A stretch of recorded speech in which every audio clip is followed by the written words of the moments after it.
Great day, everyone. Rhonda Y. Williams here with your pre-coffee with Rhonda Show espresso shot.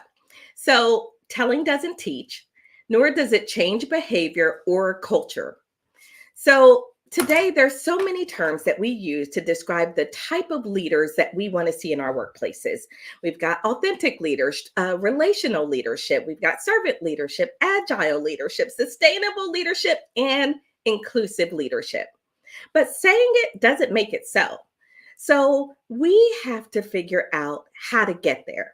So to achieve a culture where these terms are more than just buzzwords, it is going to take the entire leadership team to have in, uh, an intentional effort where everyone is on board. We need a strategic approach to actually making it happen. So otherwise, talk is cheap. So, on episode 104 of the Coffee with Rhonda show, we're going to take a journey into what it takes to really build that inclusive culture where we are moving from me to we. Let's get ready to lead above the grind.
All right. Great day, everyone. Welcome to another episode of the Coffee with Rhonda show. We are so excited to be here with you today. We are your cup full of inspiration, revelation, and wit for today's savvy leader.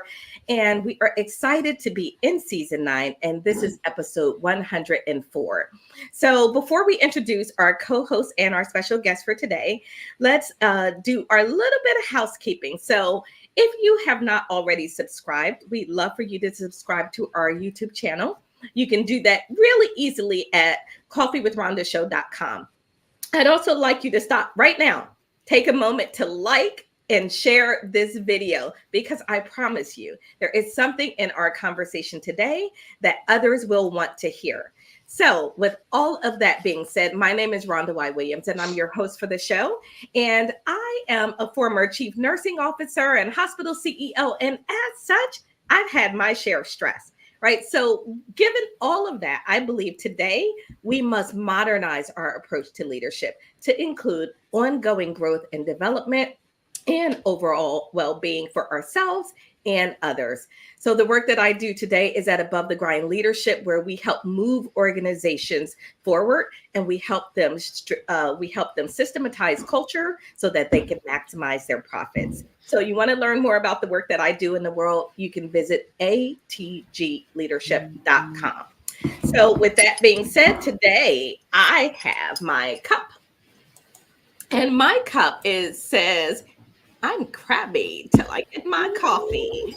So that's my cup today. That's what I'm going with. And in my cup, I just have regular old coffee, although it is Starbucks French roast. All right, that's what I've got going on. So that's me. And let's introduce our co-host for today. And Miss Roz Jones, how are you? Great to see you, darling. I'm good. How are you? Doing amazing and fantastic. Well, I'm here. Last week I had a slight little fender bender, was doing all that rating down here. And so everything is okay. The side mirror, it didn't take them long to replace it, but all is well. I'm good. I'm here in Jacksonville, the CEO and owner of Jacksonville's Best Caregivers, where we help expand the life of your loved one. How do we do it? We do it. Why do we do it? Well, let me say that because I want to reduce the stress of the caregivers, which is that SOS, which is being stressed, overwhelmed, and providing safety and security.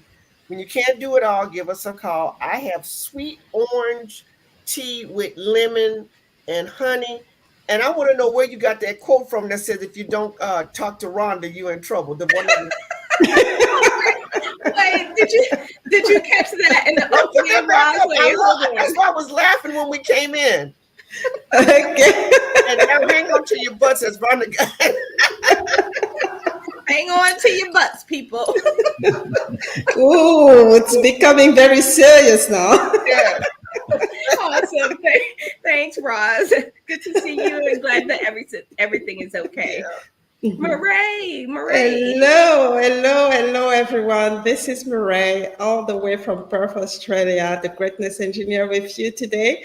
I am an engineer by background, a petroleum engineer, and I spent, I spent the last few years, helping women being visible in male-dominated environment and help them to step into their greatness and take their position at the executive level. And today I'm drinking some ginger and honey in my cup, so all good. Awesome. Thank you, Murray. Always good to see you. And today, so I want to welcome our special guest to the show, Lee Show. We met online on LinkedIn, which is where it feels like I spend all of my time these days. So we had a conversation. And Lee, I'm going to let you introduce yourself and tell us one of the things I would like for you to share with us in your introduction is you made this pivot from business and IT into inclusive leadership and personal development. Tell us a little bit about, give us the short version of that journey for you as you introduce yourself. And then also don't forget to tell us what you have in your cup. All righty. Thanks for having me. Yeah, it's been great meeting you over the last few weeks. So my name is Lee Shull. I'm from Sandy Hook, Connecticut. That Sandy Hook, Connecticut that, we know and have heard about. And that is part of my journey. I did leave corporate America a little over 2 years ago. And that was only part of the journey that started the morning of the shooting here, the Sandy Hook Elementary School shooting. And it actually started in my neighborhood. Long story short, I was motivated to try to do something because the shooter lived in my neighborhood. And when I learned that a camera and a microphone came up in front of me, and I thought, I have an opportunity here to try to get a message out. And when they asked what I was thinking was, we as a society are partially responsible for what happened here. Not to take away fault or blame for, allowing access to that firearm, but the fact that somebody could be that distraught, that much in crisis to create such violence doesn't just happen on its own, right? Something fell through the cracks. And that started my journey. I didn't know what was going to come of my actions, but ended up co-founding Sandy Hook Promise, a national nonprofit that is still very successful today. And alongside my paid work, I continued, with that organization for almost a year, and then left. And I started. What affected me most in that journey were people's stories. It wasn't the statistics about gun violence, but people's stories that really resonated with me and humanized the human toll. Part of that journey was accompanying a mother of one of the victims to a church in North Hartford, which is predominantly Black. Newtown is predominantly white. And after she got done speaking, I heard there was 8 to 10 mothers that got up to the microphone. And while they empathized with this mother who lost her child and our community here in Newtown, there was anger and pain in their voices about how their children are dying every day on the streets, and we never hear about them. We only hear about the most sensationalized violence in our country or in our world today, because there just seems to be so much of it. So that stuck with me. And then there were certain waypoints along the way as I was doing my research and understanding and trying to, what I wanted to do is share people's stories to show the scope, scale, and impact of violence to each of us in the hopes that people would act, right? And as part of that, I wanted people to move from me, a self-centered me mentality, to we, right? The collective and community, because we're wired in our brains and our being evolutionary to be collaborative, to be in community with each other. And so that kind of brought me along this, journey, and then certain waypoints along the way, like the 2016 election here in the US and the hate and bigotry. The 1619 Project was a big eye opener for me. Nicole Hannah-Jones, New York Times Magazine. And, even prior to those things, I, aside from, suicide with a gun, when I looked at gun violence, I was trying to understand what the root causes were. That's just kind of in my background as a consultant in the IT space, and just, I think, my general nature. And what I came to think of it was, hopelessness, poverty, the cycle where a lot of the other gun violence happens. It's, I can't say that if I were born in the zip code with those parents that I wouldn't have ended up the same way. So, but what's the root causes for that, right?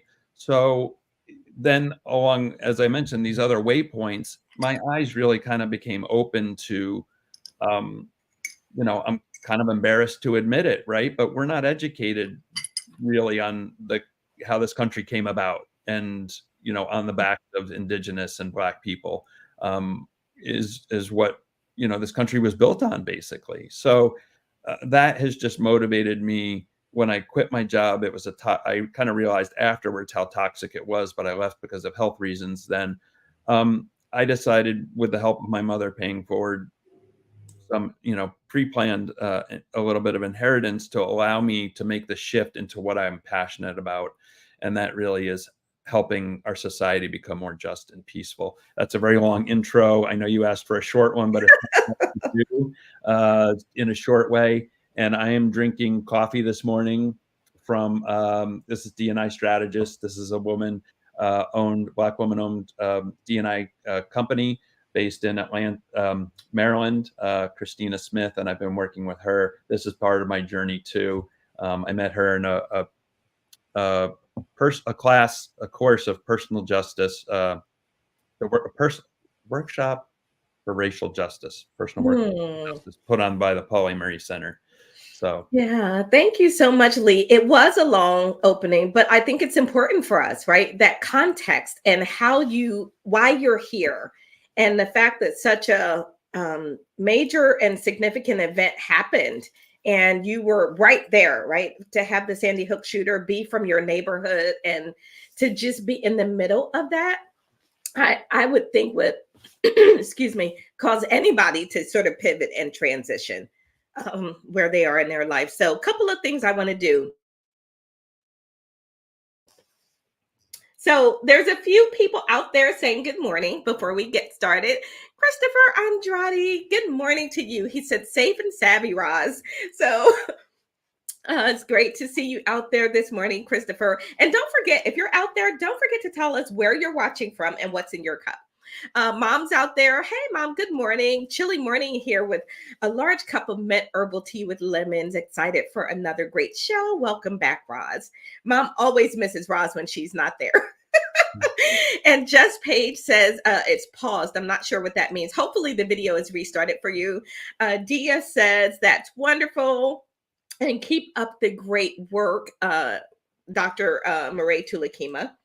And Michelle says, great and important topic. Thank you so much for tuning in, Michelle. And Dee Johnson says, true words, Lee. Thank you for those and your intro.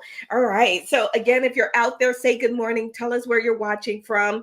Nate says, I'm watching from Cleveland with pumpkin coffee. All right. Now I'm jealous, Nate, because I just got boring old coffee in my cup and you've got pumpkin. I love pumpkin flavored coffee. Used to live in Cleveland. Huh? Love Cleveland. Used to live in Cleveland after we got married. Oh, nice. Okay. So we got a Cleveland connection.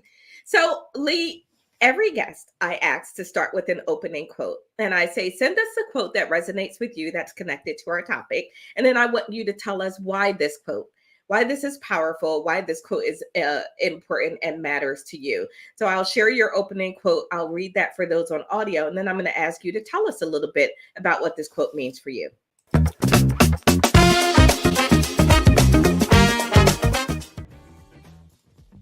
All right, for those of you watching or listening later on audio only, the quote says, one person can make a difference and everyone should try. And this was held by JFK and noted by his wife, Jacqueline Onassis Kennedy. So Lee, tell us about why this quote for you. This quote, I guess it was less than 2 weeks after the shooting. It was a whirlwind afterwards, as I mentioned, in the lead up to forming Sandy Hook Promise and a trip to DC, a 24-hour trip to DC. And we got away just to get out of town because it was 16, 18-hour days, 7 days a week with the family. And we were at this yoga retreat in the Berkshires. We didn't attend any yoga sessions, but we just went. It was a peaceful place that my wife had enjoyed. And we were in the gift shop, and there was this magnet, which I have up behind me. And it just, based on everything we had gone through, there was a lot of doubt in my mind about what I was doing, because I wasn't really thinking about what I was doing. I was just kind of going from my heart. And it just spoke to me. One person can make a difference and everyone should try was kind of a very affirming, a validating quote for me in that moment. And, I've come to think about it over my journey. I keep that quote, near and dear. It's in the back of my mind almost always that, because when we doubt ourselves, right? Well, what can I do? Right.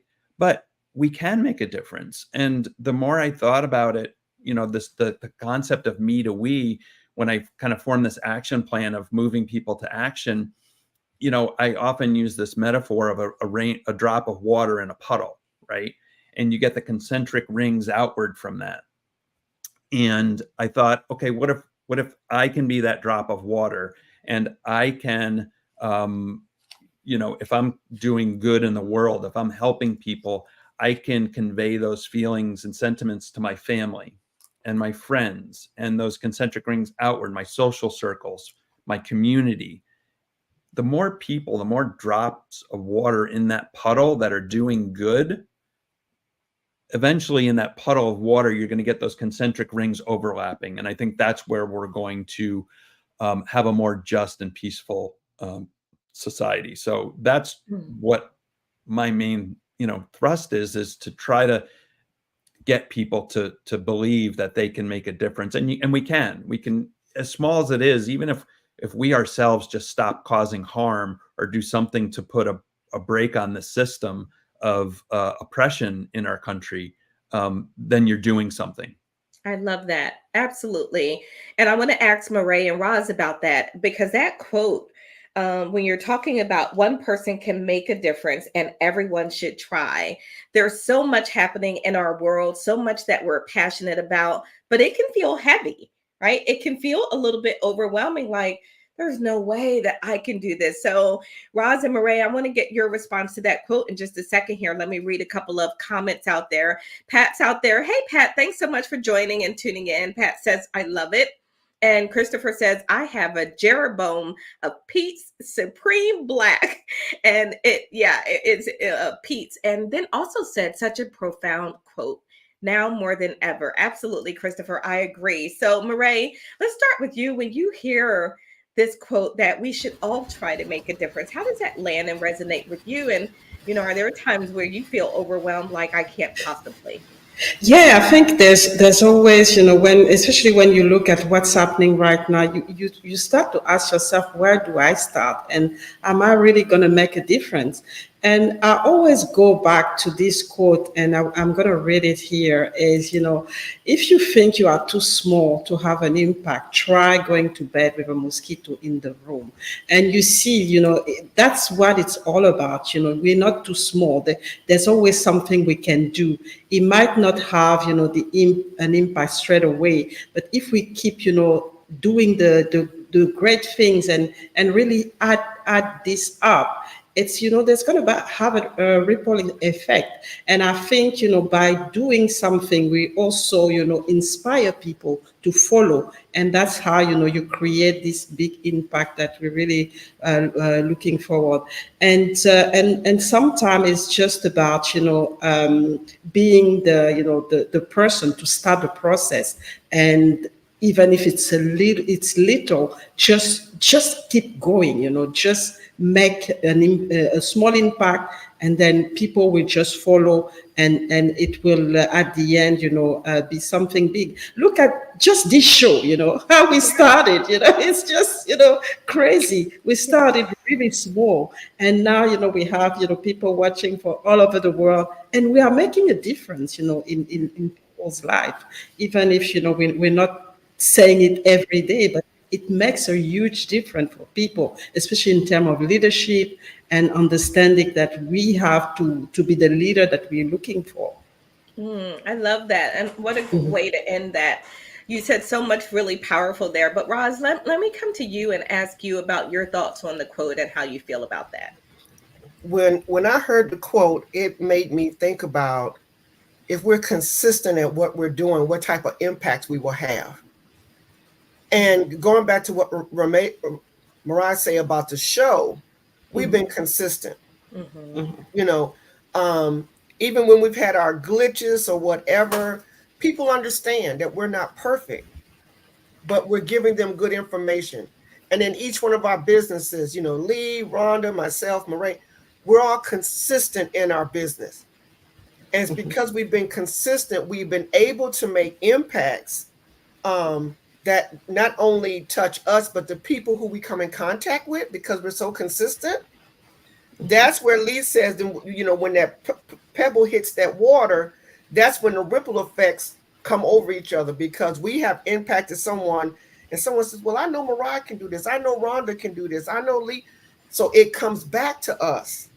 Eventually, what we do comes back to us. Yeah.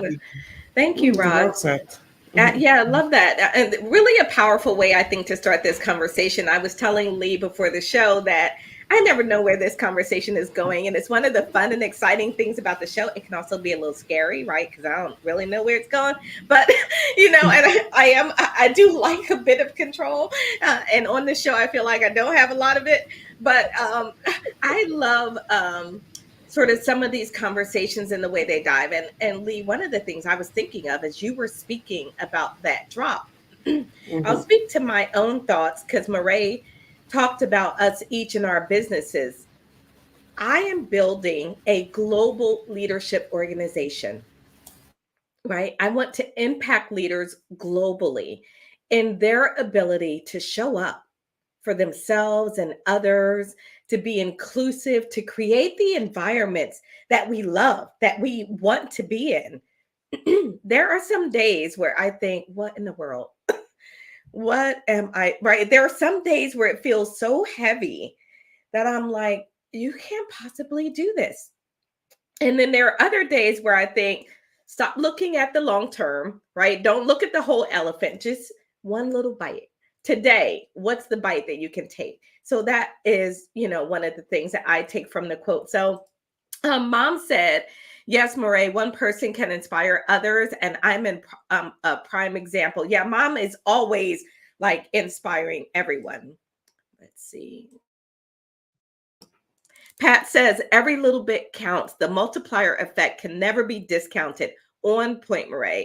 Absolutely. Right. And so I think that's what we have to remember. So as we dive into more inclusive leadership, what does this mean for me as a leader and building out that inclusive team? First, I want to know, for everyone out there watching, I would love to have you just type in the chat, what does inclusive leadership mean to you? Because I think one of the challenges, Lee, in getting there is that we all think about it differently. Right? I see this time and time again in my work with organizations. When I ask people, well, what's authentic leadership? What's this leadership? And everyone has a different example. And I use it sometimes in workshops to illustrate a point. You're not going to all end up in the same place because you're all headed in a different direction.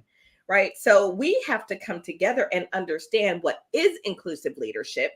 as a team, we all get behind that, and then we can all grow together, right? That's sort of the core of any movement forward in organizations and the work that I do. Lee, what does inclusive leadership mean to you? To me, inclusive leadership means an active role in having intention in making people feel included.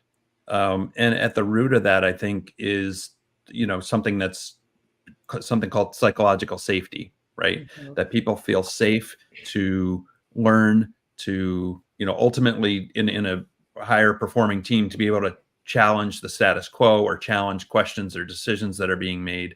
And it's that everybody can bring something to the table based on their unique experiences, essentially. Yeah. I love that, because psychological safety has to be at the core of that, right? If I'm going to feel included on this team, I might think a little bit differently. I might walk a little bit differently. I might speak a little bit differently.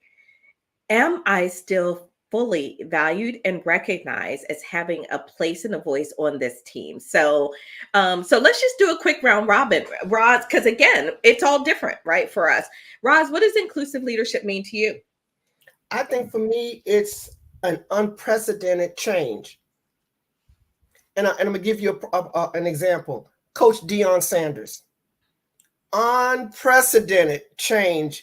He went there in January, and in less than 9 months, the impact he has had, not only in but globally, because he took the status quo and said, I'm not going that way. I'm going to go a whole nother way. And people are supporting him, whether it's on Facebook, LinkedIn, whatever his social media is, whether he's winning or losing, I'm going back to that consistency.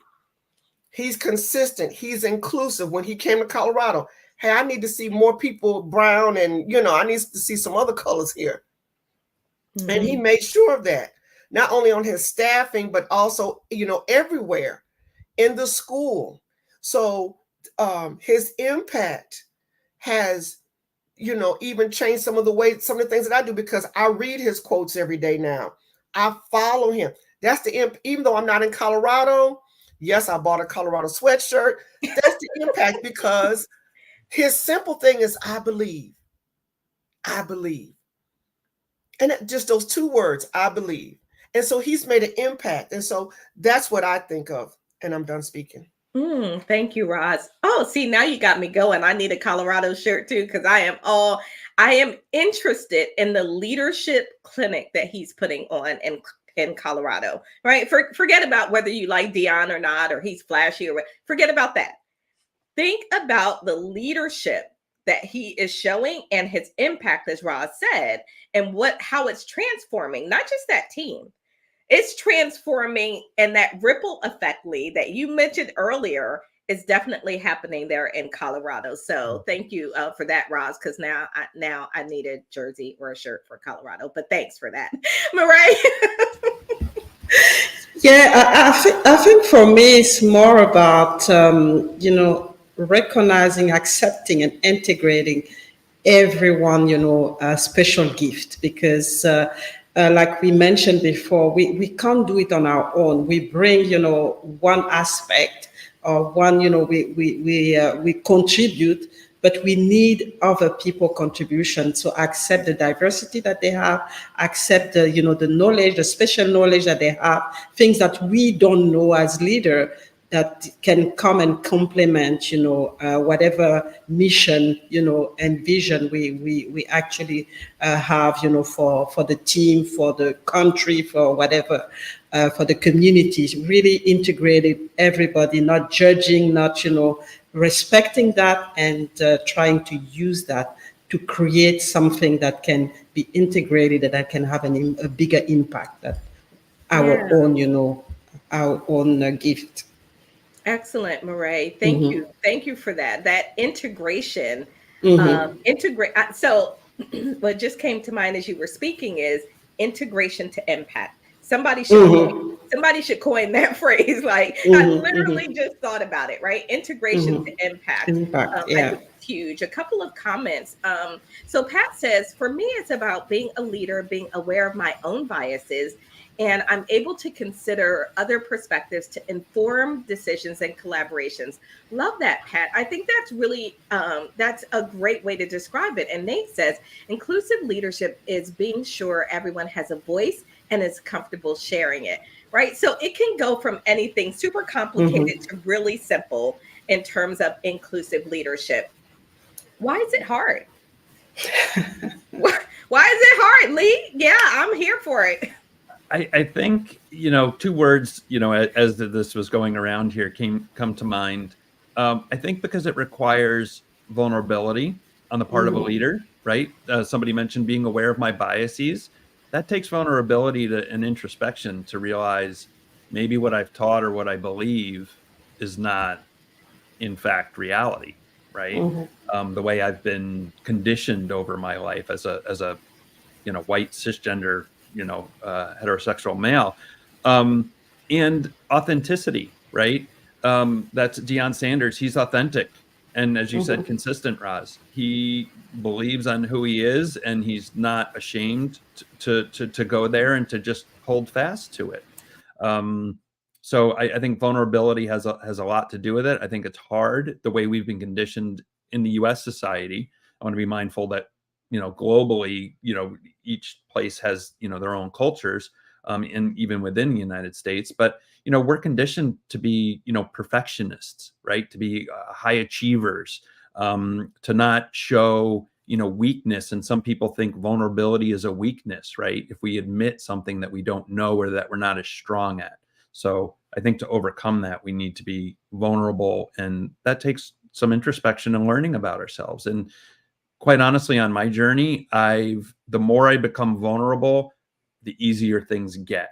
And that also kind of ripples too. If I show vulnerability, I see it reflected back in me. If I can show that, then other people feel more comfortable being vulnerable as well. So that is another kind of ripple effect that I see. Yeah, so I love that. And vulnerability, I guess, is huge. So it reminds me of something that Brene Brown says. Brene Brown talks about the fact that she believes that humans are conditioned to avoid pain at all costs. Pain and discomfort, we will do anything not to have that. That level of vulnerability that you're speaking about can be super uncomfortable, right? It means, what if the things that I've thought for the past 20 years are wrong? Like that feels terrible. It's, oh my goodness, you are challenging things at the very core of my being. Yeah, we're not going to do that. I'm just going to keep doing what I'm doing, and everybody else do your thing, and I'll just dismiss that. And so we don't get there. So, Roz? No, I was just, I feel like you just hit me with a rock, because you said, I've been doing this, let's say, for 20 years, and now I find out I've done it wrong. And then I thought is, so I've been doing it wrong. Did I hurt somebody in those 20 years? Did I misguide them? Did I mislead them? That's what I'm thinking. Lord, what, forgive me if I hurt anybody, please. I hope I didn't bring any type of mental or, social damage to anyone. But yeah, that's huge. You hit me with a rock with that one. I hope I But didn't it's also part of the journey as well, and that's part of the learning process. And that's what I think inclusive leadership is all about. It's about being able to unlearn certain things, learning when we make a mistake, being able to unlearn it and then start all over again and really bring something new. Oh man, this is so good. This is so good. Lee, hold on for a minute. We got to do a couple things. I'm going to come back to that thought. So a couple things really quickly. So Pat said integration to impact, love it. And then also fully agree, Lee, showing vulnerability as viewed as weakness. It was viewed as weakness, and now I think it's a core skill for leaders. But Pat, we still don't know how to do it, right? We talk about it, but we don't know how to do it. So I'm going to take a quick commercial break. When we come back, I'm going to get to your thought, Lee. I can't believe how the time is flying already. This conversation is so good. Dare I say we might need a part two. we'll do that on the other side, and we'll talk about it on the other side of our commercial break. Leaders today are faced with an exponentially evolving, dynamic workplace, but leadership is not a solo sport. It's critical to know who's on your team and to understand cutting-edge approaches to communication and influence. We invite you to experience the profound rewards of membership in Ascension Leaders, an above-the-grind community wherein today's leaders are empowered and inspired with unprecedented support to create modern magnetic cultures. Modern magnetic cultures, also known as MMCs, are the ideal performance and fulfillment culture prized by successful leaders and their teams. We urge you to carefully consider the edge our members gain from this extraordinary group. Choose to achieve the clarity, velocity, and momentum of a modern Ascension leader. All right. And you can learn more about Ascension Leaders at Ascension Leader without the S.com, ascensionleader.com. It's an amazing group for leaders. Less than 2 cups of coffee a month. So people don't talk to me about money. So Lee, your thought, and then I want to continue this conversation. Yeah, I want to just pick up on the being uncomfortable as a condition that we need to challenge ourselves. I bring it it brings to mind, when we exercise. Think of it as a muscle, right? We need to work on being comfortable with being uncomfortable.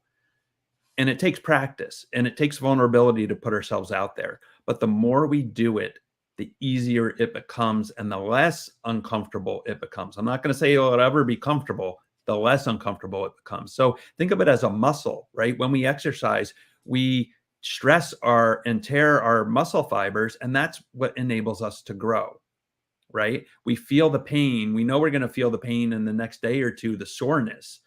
Or if you're a musician, I understand people that play guitar have to build up calluses on their fingers to be able to play the strings. So think of it as either exercise, building your muscles, or building your calluses to play an instrument, a guitar.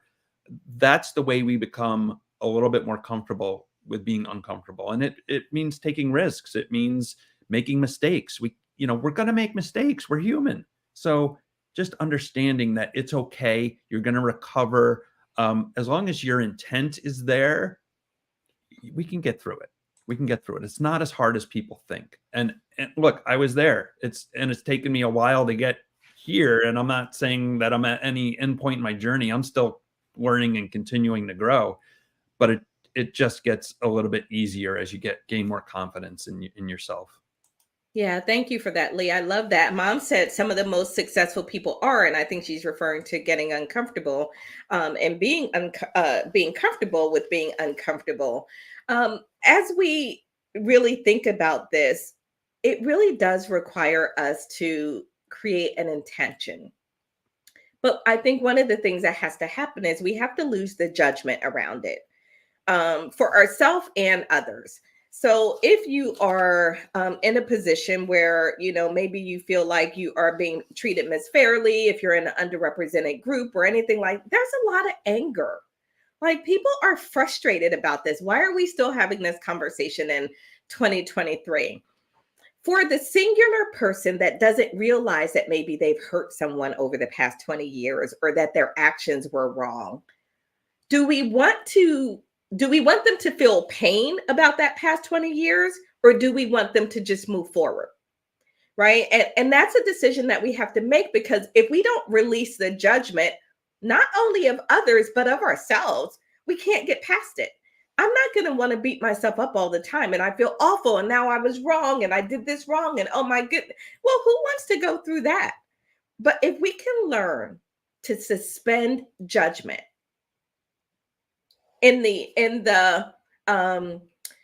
the goal of moving forward, right? Suspending judgment with the goal of moving forward, I think that's a much richer place for us to grow from, right? Because if I judge myself too much, I'm probably not going to want to engage in that activity. If I judge others too much, others are not going to want to engage in that activity, right? So I think there is definitely something to that. So I want to get, Mom also said, so a couple of things coming up. So we need to build that muscle of being uncomfortable. Absolutely, Pat. We have to, right? And otherwise, talk is cheap. Like I said in my opening, those are just words. Authentic leadership and relatable leadership, all of those are just words if we don't learn how to do it. Right. So Mom said, afraid to show vulnerability. Yeah, it needs to be practiced and cultivated. Absolutely. And allowing people space to be where they are and to come forward with you. So I think that's something that is all of us can continue to work on. Lee, you said DEIB needs a shakeup. I want to show this on the screen, and I want you to talk about your thoughts behind this, because I thought this was brilliant. Love where you're coming from on this. So as I put this up, talk to us about what this means. Yeah. So, you think of the phrase, I before E except after C. In my journey here, especially over the last couple of years, as I've gotten in more intensely into it, I think you need I and B before D and all viewed through E. And what that means is inclusion and belonging before diversity and all through a lens of equity. And the reason I think that is because, especially after, the George Floyd murder, there was a lot of performative work and words done, by corporations and organizations where, it's one-off training or hiring for diversity, became, the big thing. We got to do something. We got to, our diversity reports have to show that we have a diverse culture. Well, what I've learned from people in the community and in organizations is that, you need to focus on inclusion and belonging as the foundation and psychological safety first, because you're not going to be able to recruit talent to a place that, especially in today's world with social media and Glassdoor reviews, et cetera, especially the younger generation wants to be in a place that's inclusive. That is very important to the younger generations. And they are interviewing companies and organizations just as much as organizations are interviewing them. So if they don't have a sense that it's an inclusive environment, then they're not going to go work there, right? And you have to be also intentional about where are you going to, bring people in, but you have to keep the people you have too, right? You have to keep people from historically marginalized groups within your company and have them speak highly that they feel included, because my understanding from the communities I'm in, nobody wants to be the only or be hired as a token hire, right? So you have to foster that culture, nurture that culture of inclusiveness that makes it a place where people feel comfortable going and being themselves, because otherwise they're not going to last. They're not going to stay. Like, why would you stay, right? So that's what I mean. We need psychological safety as the foundation, inclusion and belonging, and then worry about the diversity part of it. Otherwise, you're probably going to do your company and your brand more harm than good. And it all has to be viewed through the lens of equity, giving people what they need to be successful, right? Certain people need different things based on the way they think. Are they able-bodied or not? Maybe they need mentorship because they haven't had that before. So, being mindful of what's equitable and that everybody needs something that might be a little bit different. I think all those things need to happen before you really look at diversity. Man, let me tell you something. I love this so much. So Roz, I saw you shaking your head. I'll come to you. And then Marae, I'll get your thoughts on this as well. I and B before D and all through E. Absolutely love it. I love it. I love it. I don't know how you came up with that, but I took a picture of it and I'm going to use it at work. Yes. I am. And then, particularly about the psychological safety, and I'm talking on a caregiver perspective. I tell people, I said, when we drive up, our minds are already going into, what do I have to do for work? And I was explaining to the gentleman that's over the building where we go in and provide services. I said, it's dark outside. It is pitch black. I said, this is a safety problem. And I said, psychologically, before I walk in, I'm scared. So I carry a flashlight at night to come in. I shouldn't have to carry a flashlight. You should make it to where I'm so comfortable to come in, I can do my work. But see, I'm not. And see, that's where the inclusion comes. All of this comes in. I don't feel comfortable enough to come in to do my job. Right. And that's what that made me think of. But thank you so much. Wow, that's pretty awesome. I'm so glad that you're going to use that, Roz, because I loved it. I thought that's genius. And I think it's something that needs to become pervasive in organizations. I'll tell a little bit of a story after, but Marae, well, let me get your thoughts on it first. I mean, powerful thought, because, I think we don't allow people to be, especially with this, this time where diversity, is just taken for granted. A lot of companies are actually, they're starting with something fake and they fake it, trying to make it. And it doesn't work like that because at the end you crash. So it's important that they first let people be, and then really get the best of those people, and the diversity will come. And that's the way I see this quote, and it's really powerful. It is important that some of the company really step back and really understand they have to make sure that whoever they hire, whoever they want to have in their organization can be themselves. And then, they can build on that, and it can be very powerful. And that's the way it's going to be very sustainable. And I'm talking from, working in a male-dominated environment where from the beginning for women, it's difficult to be, to really be, to lead as women, because we're not allowed to do that. And and we're stuck in the system. So it's important that we allow, women to lead, have this, feminine leadership, because it can bring so much in terms of diversity in leadership. So that's really, what I wanted to, add to the conversation. Yeah, and that example that Roz gave is it's so simple, right? Better lighting. But if I, as a white guy, have never felt that as a threat, right? Because I'm not a woman fearing for my safety, because I'm of a dominant group in our culture, I don't think of that if I'm the building manager, right? And so that's all part of that, being intentional about asking people for what they need. And I just wanted, the caregiver aspect of it too, that you mentioned, Roz, because I've recently had to be a caregiver for my wife who's going through her second round of cancer. And somebody mentioned the other day, actually another Black woman engineer, I'd love to connect you with her, Marae.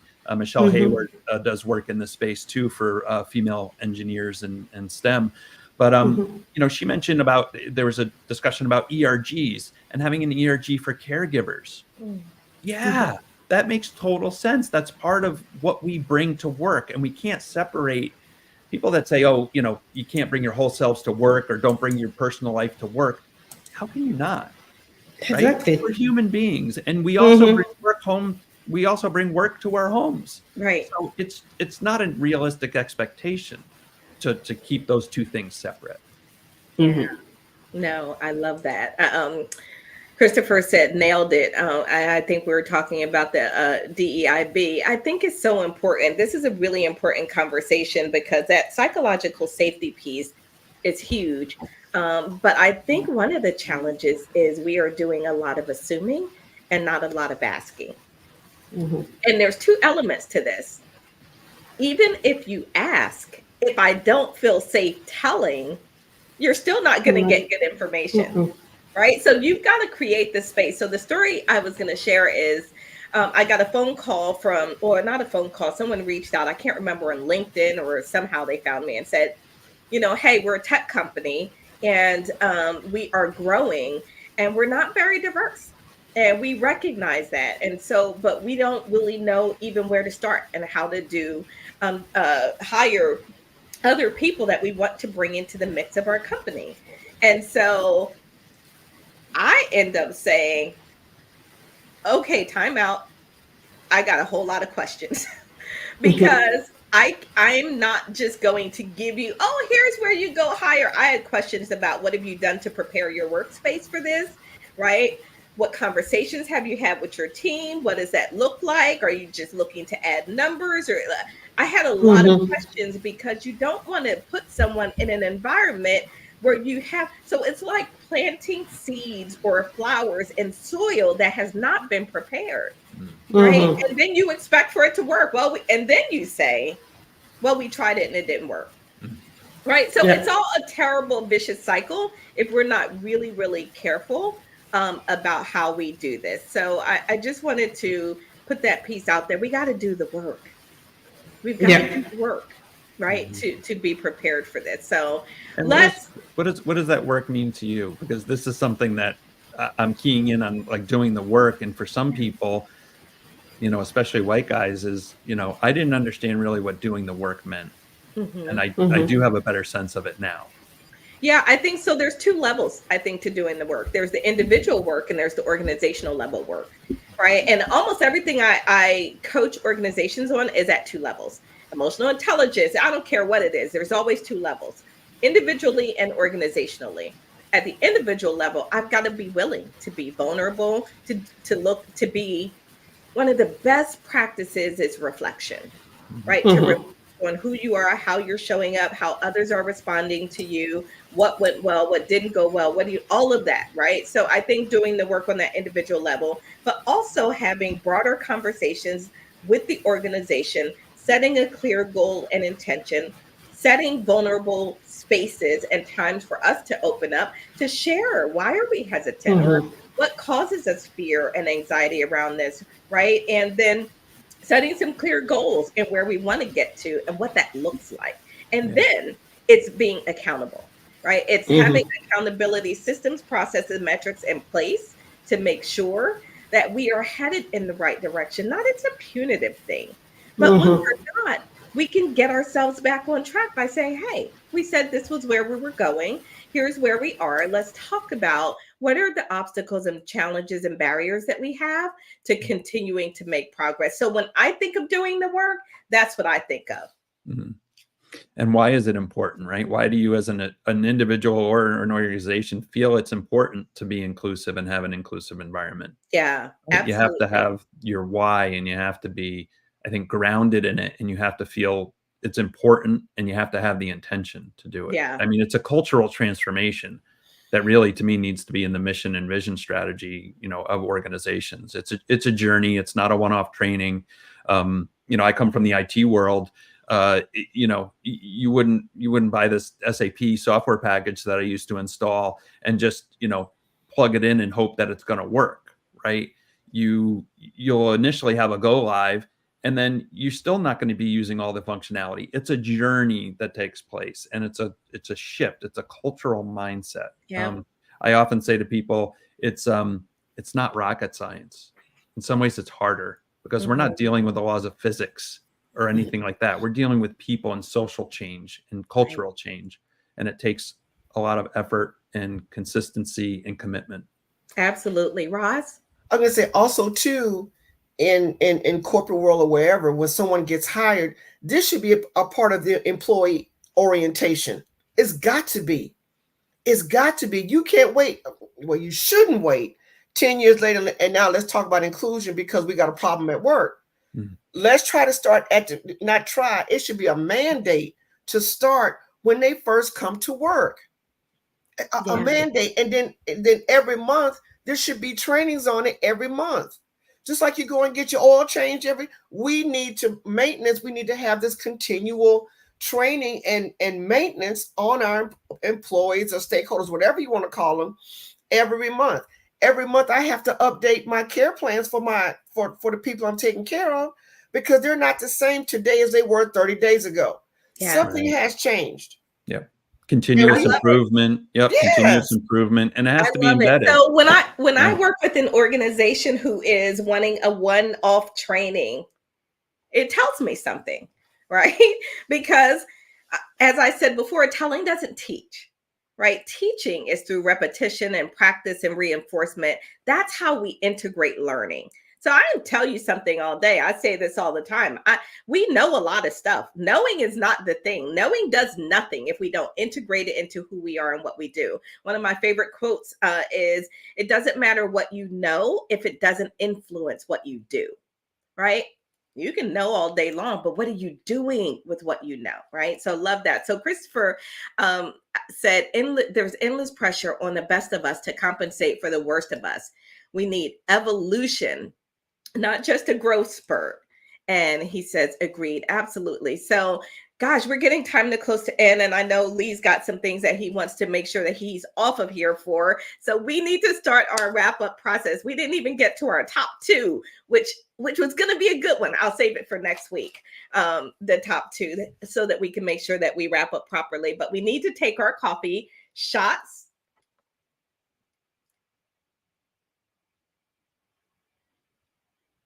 All right, got it.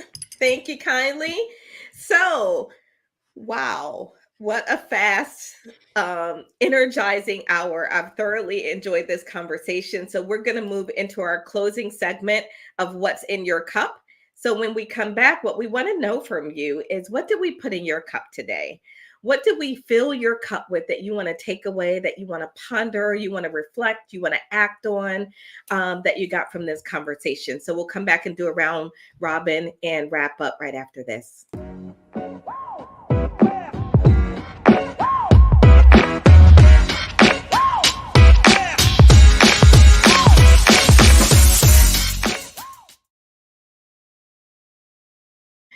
All right, we'll start with you, Marae. What's in your cup? Oh, my head is spinning. There's been so much, said today. But really, what I have in my cup is we as individuals need to do the work. The work needs to be done, and really start with the inclusion as well, the inclusion part for organization, to make sure that, they create the space for this inclusion to happen. And then we can talk about diversity after that. So those are the key things, in many that I can, mention, but there's definitely more. Mm-hmm. Thank you, Marae. Roz? Two things. When Lee talked about the pebble that dripped in the water and it ripples go out and it comes back, that was one. And the second one was integration to impact. Those are my takeaways. Yeah, good stuff. Really good stuff. So, Lee, what do you hope people take away from this conversation today? And then as you wrap up, how can they connect with you to just connect and learn more about what you're doing? Sure. Yeah. And I could talk about this all day. I mean, it's just, I did something called a white men's caucus. And at the end of it, somebody was interviewing me and she said, this doesn't sound like something, this isn't what you do, this is who you are. And that was kind of a moment for me that was like, wow, yeah, I think you're right. And I'm still, at 53, I'm still getting comfortable with like who I am, and what I, whatever I can offer. But I hope and optimism, I guess, is what, I hope people take away from this. I'll use another quote from a book, Colin McCann, called Transatlantic. I like this other book better, about the Great World Spin. But a quote in the book said, cynicism is easy. An optimist is a braver cynic. And that just really sit with me, right? It's easy to just say, oh, things are never going to get better, or the world is on fire and whatever. But, we can control, the only thing we can control is how we react to things. And so I hope, people take away that hope and optimism that each of us can try and make a difference. Awesome. And people can connect with me on LinkedIn is probably the easiest way. Okay. All right. Awesome. Thank you so much. I have loved this conversation. It's been really, really great. Christopher said the four of you have really done a marvelous job today. Thank you so much, Christopher. We sure appreciate it, and appreciate all of you for tuning in. For my last drop today, inclusive leadership is not just the latest buzzword. It is the heartbeat of a trust-filled, high-performance culture. You want to improve your bottom line. You want to improve your productivity. You want to get more. You want your people to want to be there. Then inclusive leadership is one important part of the puzzle to make that happen. So for my co-host and my guest, stay tuned for just a minute. For everyone out there, thank you so much for tuning in. It's always great to be here with you on another episode. Tune in next week, same time, same station, for another episode of the Coffee with Rhonda Show. Until then, everybody, take good care.